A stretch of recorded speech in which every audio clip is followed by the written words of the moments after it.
tunay na nagdidebosyon sa Poong Santo Niño, masunurin sa Diyos, sa kalooban ng Diyos.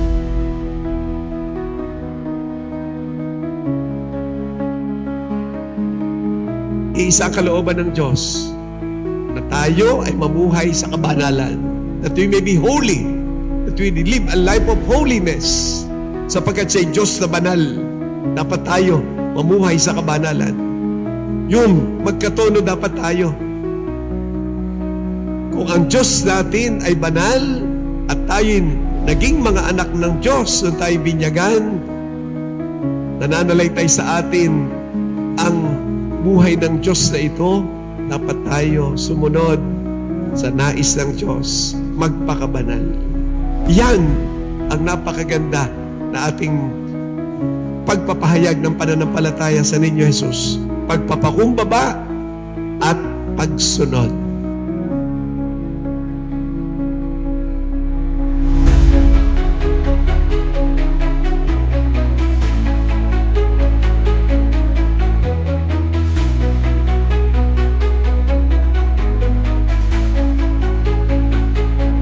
Ito ang buong Santo Niño na ating pinararangalan.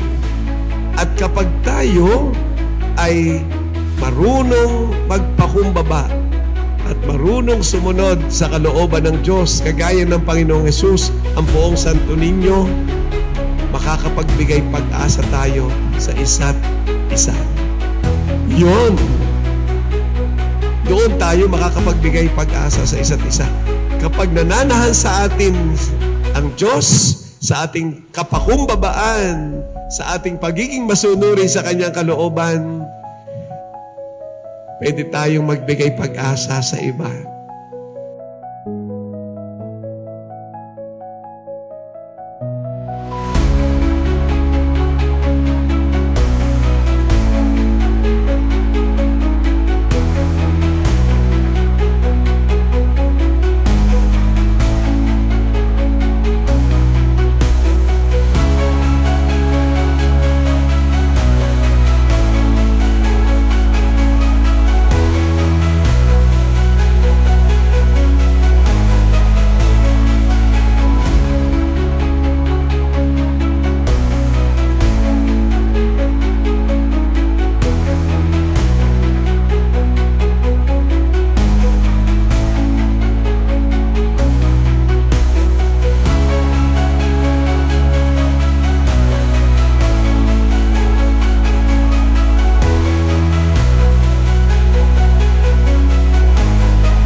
Ngayon, nakapistahan ng Poong Santo Niño, inaanyayahan tayo magbigay pag-asa sa isa't isa bilang naglalakbay ng sama-sama ngayong taon ng Hubileo.